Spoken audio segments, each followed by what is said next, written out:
उसका कितना बड़ा फायदा है, एक दृष्टांत के माध्यम से आपसे मैं बताता हूं। एक बार एक भौरे की दोस्ती हो गई एक गोरिल्ला से। गोरिल्ला तो समझते हैं ना, गोबर का कीड़ा होता है, उस गोबर के कीड़े से और दोस्ती हो गई। जो भ्रमर होता है, भौरा होता है, वो हमेशा फूलों का मकरंद चूसता है, फूलों के मकरंद से अपना भोजन बनाता है।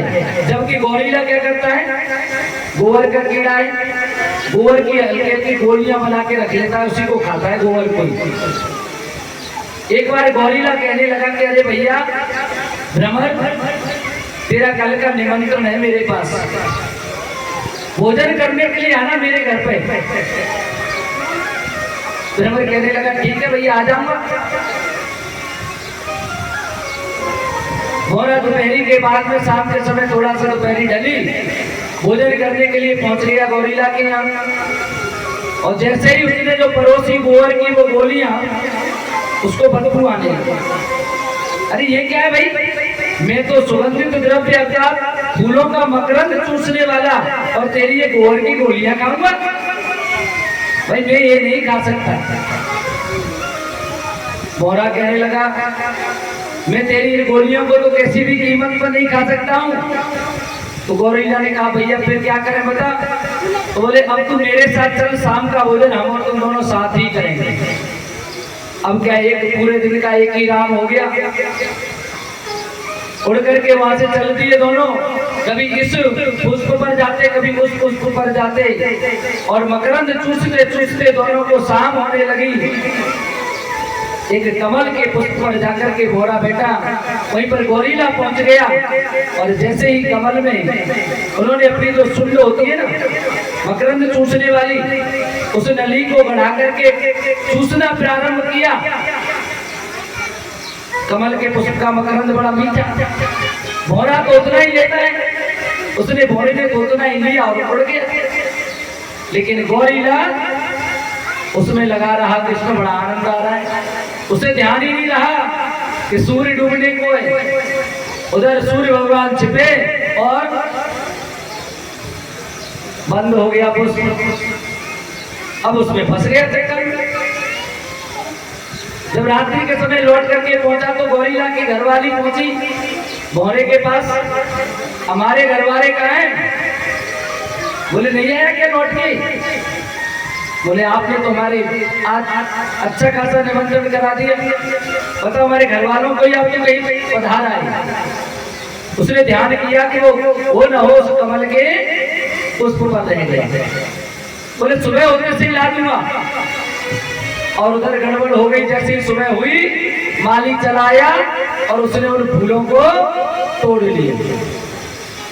फूल टूटे, दुकान पर पहुंचे और दुकान पर से किसी भक्त ने खरीदा। जब तक फूल खिलता तब तक भगवान के ऊपर चढ़ गया। पुजारी जी आए, उन्होंने वहां से फूलों को उठाया, डलिया में भरा, और ये गोरिल्ला भी उस भमरे उसके साथ फूल के साथ भर करके चला गया और उसको डाल दिया जाके कहा, गंगा जी। अब बहता हुआ जा रहा है। उधर भौरा ढूंढता ढूंढता आया कि भैया कहाँ है मेरा दोस्त। देखा तो ये बह रहा है गंगा जी की लहरों में। उसने कहा भैया बाहर निकल या, तेरी घरवाली तुझे याद कर रही है, बुला रही है तुझे। गोरिल्ला कहने लगा अरे भैया धन्य है तेरे लिए, तेरी संगत पाकर के बता मैं तो कहाँ गोरिल्ला गोबर का कीड़ा था, लेकिन तेरी संगत मिली तो कितना लाभ मिला कि पहले तो शिव जी चढ़े, अब बहे गंगा की धार। अरे यार मोई जान दे, अब भयो मेरो उद्धार। अरे भैया तेरी संगति करने से मेरा इतना लाभ हो गया कि बता शिव जी के ऊपर तक मैं चढ़ गया और गंगा जी की धारा में बह रहा हूँ। जाते जाता और क्या चाहिए इससे ज्यादा? अब तो मेरा उद्धार हो गया, अब तो तुम मुझको जाने थे। तो सत्संगति ऐसी चीज होती है, अगर हम सत्संगति अच्छे से करेंगे तो निश्चित रूप से भगवान को प्राप्त कर लेंगे। और अगर सत्संगति ठीक नहीं है, वो संगति में पड़ गए तो उसकी तो गड़बड़ ही गड़बड़ होनी। आज महाराज मैत्रेयी जी कहने लगे कि मनोस्तु सतरूपायां त्रियस्ति कन्याश्च जगिरे। महाराज मनु और शतरूपा की 3 कन्याएं हैं। आकोर्ति देवहूतिश्च प्रसूति रीत विश्रुता। आकुति, देवहूति और प्रसूति, ये 3 कन्याएं हैं। इनके सबके विवाह हुए। आकुति महाराज रुचि को दे दी गई, प्रजापति को। इनसे शर्त रख दी कि आपके जो भी पहला पुत्र होगा वो आपको हमें देना पड़ेगा। अब सौभाग्य से भगवान की कृपा से इनके हुआ, जोले बच्चे पैदा गए, जुड़वा, एक लड़का और एक लड़की। लड़के को तो ले गए मनु महाराज, लड़की रह गई। लड़की का नाम रखा गया दक्षिणा, और उधर लड़के का नाम रखा गया यज्ञ पुरुष भगवान। अब तो दोनों की कालांतर में जाके एक ही मां से जन्म लिया, लेकिन जब दोनों की शादी हुई, एक साथ जन्म लेने वाले बहन भाई होते हैं, लेकिन इस प्रकृति का निर्माण करने के लिए भगवान ने ये सब लीलाएं की हैं। और एक बात और बताऊं, जीवन में हमेशा ध्यान रखना, इस कथा से हमको ये भी प्रेरणा मिलती है कि भगवान यज्ञ करने से तो प्रसन्न हो जाते हैं, लेकिन जब तक यज्ञ की दक्षिणा नहीं दी जाए तब तक उसका लाभ हमको प्राप्त नहीं हो। यज्ञ करने वाले ब्राह्मण, जो कराने वाला ब्राह्मण है, उनको जब तक दक्षिणा नहीं दी जाएगी तब तक प्रसन्न नहीं होते। इसीलिए यज्ञ भगवान को दक्षिणा दी गई, अर्थात उनके पास पहुंचाएगी, आपकी दक्षिणा पकड़ो आप, तभी तो आप प्रसन्न होंगे। और लक्ष्मी स्वरूप दक्षिणा का विवाह हुआ। इनसे 12 पुत्र पैदा हुए। माँ देवहूति, जिनके यहाँ पर कर्दम ऋषि के लिए जो ब्याई गई, जिनसे अभी हमने कपिल भगवान के जन्म की कथा सुनी। उसके बाद इनकी 9 कन्याओं के वंश वर्णन माता जो कपिल भगवान, इनकी बहनें जो है 9, उनमें सबसे बड़ी है कला। इनका विवाह हुआ मरीच ऋषि से, और इनके कश्यप और पूर्णिमा 2 पुत्र हुए। एक देवकुल्या नाम की कन्या हुई।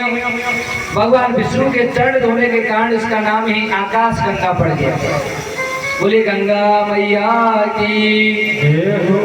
दूसरी अनुसुईया हुई, जिनके घर में भगवान शंकर के अंश से दुर्वासा, विष्णु भगवान के अंश से दत्तात्रेय और ब्रह्मा जी के अंश से सोम अर्थात चंद्रमा उत्पन्न हुए।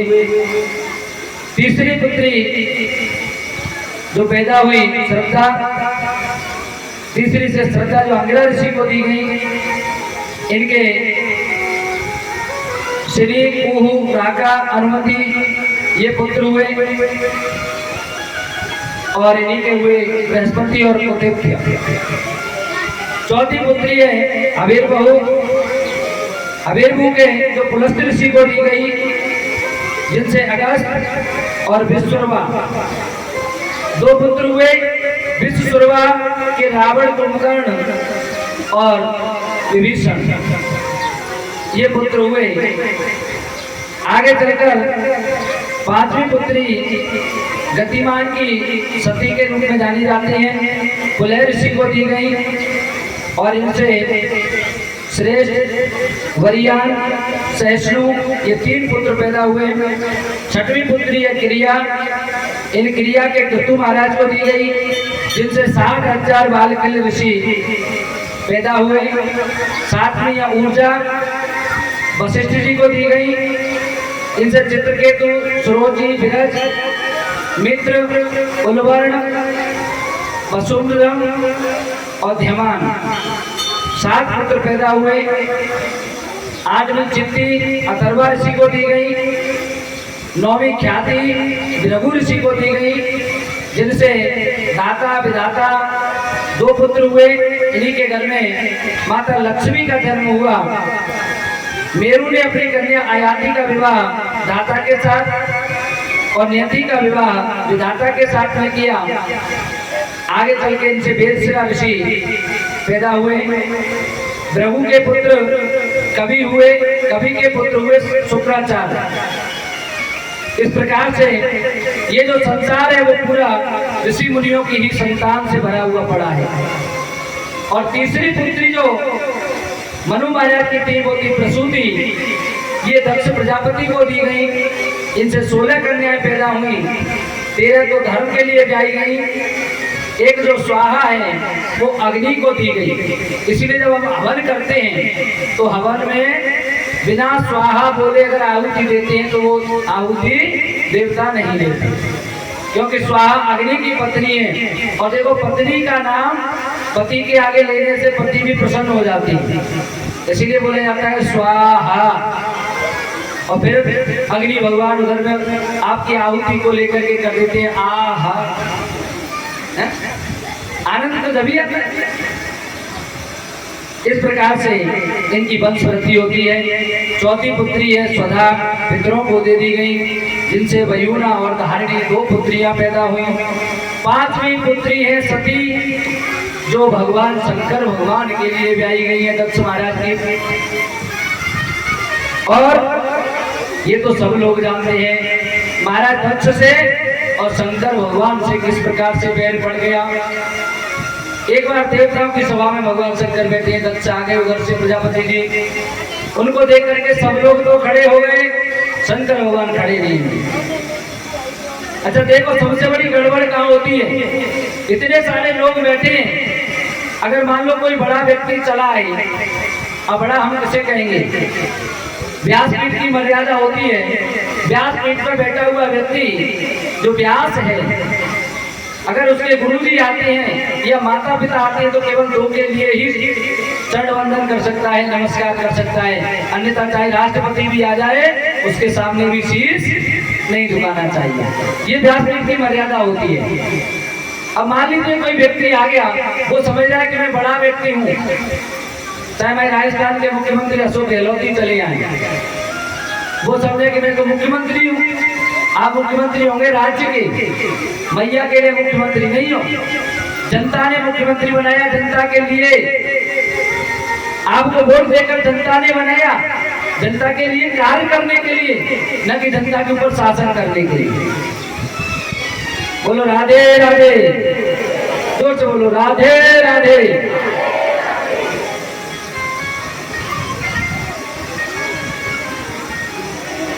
अब तो राजा दक्ष ने जब पधारे तो शंकर भगवान खड़े नहीं हुए, बाकी सब लोग खड़े हो गए। दक्ष को लगा कि ये कौन है, ये क्यों नहीं खड़ा हुआ, ये वास्तव में अघोरी है, इसमें लक्षण नहीं है, मैं इनका ससुर लगता हूं और ससुर का भी अपमान कर रहे हैं। ऐसा उनके मन में भाव आ गया। श्राप दे दिया कि जाओ, आज के बाद आपको यज्ञ में कहीं भाग नहीं मिलेगा। शंकर भगवान ने तो कुछ नहीं कहा, लेकिन नंदीगण खड़े थे, उन्होंने श्राप दे दिया कि जाओ आपको भी मैं श्राप देता हूँ कि आपका जो मैं कर रहे हो ना, मैं ही सब कुछ हूँ, जब आपका मुंह भी एक दिन बकरे का हो जाएगा। अच्छा यज्ञ में भाग अब नहीं मिलेगा जब हम स्वयं उसको आगे बढ़ के करें। यज्ञ की शंकर भगवान के लिए निमंत्रण नहीं गया, सब देवता आए गए अपने अपने उड़न खटेलाओं में बैठ के, और वह आकर के मैया से पूछते हैं, अरे मैया चलना है क्या? बोले कहाँ? बोले आपके पिता ने यज्ञ रची है, यज्ञ करने चलो। कहने लगी कि भैया मार मौका ना आया। फिर भी मैंने नहीं माना, शंकर भगवान के पास गई और वहां जाकर के आज्ञा मांग रही है। जब तक आज्ञा मिला तब तक भगवान, आज भैया आज्ञा मांग रही है शंकर भगवान से, और क्या कह रही है, मुझे आज्ञा दे दो भोला, शुभ काम के लिए मुझे आज्ञा दे दो भोला, सब काम के लिए। ये तो जाए रे योड़न कटोला मेरे काम के लिए। ये तो जाए रे योड़न कटोला मेरे काम के लिए। ये तो जाए रे योड़न कटोला मेरे काम के लिए। ये तो जाए रे योड़न कटोला मेरे काम के लिए।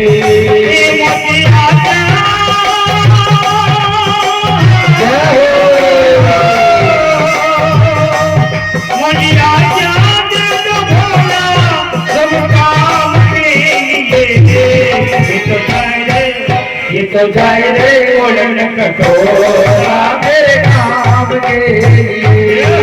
ये तो जाए रे ओढ़न कटोरा मेरे काम के लिए।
मेरा छोटा खाना पीना मेरा मुश्किल हो गया जीना। मेरा छोटा खाना पीना मेरा मुश्किल हो गया जीना। मेरा तन मन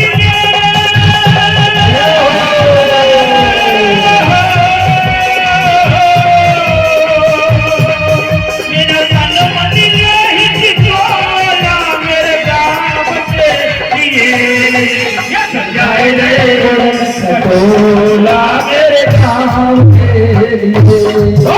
तो जाए रे कटोला मेरे काम के लिए। मुझे आ जाते तो भोला, मुझे आ जाते तो भोला, मुझे आ जाते तो भोला, मुझे आ जाते तो भोला। सब काम के लिए। तो जाए रे कटोला मेरे काम के लिए। तो जाए रे कटोला मेरे काम के लिए।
राम रस लूटो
बुढ़ापा कितने देखा है।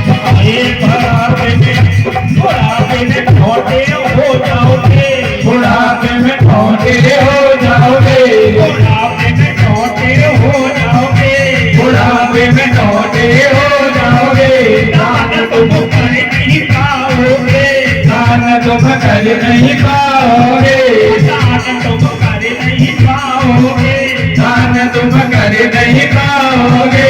दान करो, दान करो, दान करो, इस जवानी में बुढ़ापा किसने देखा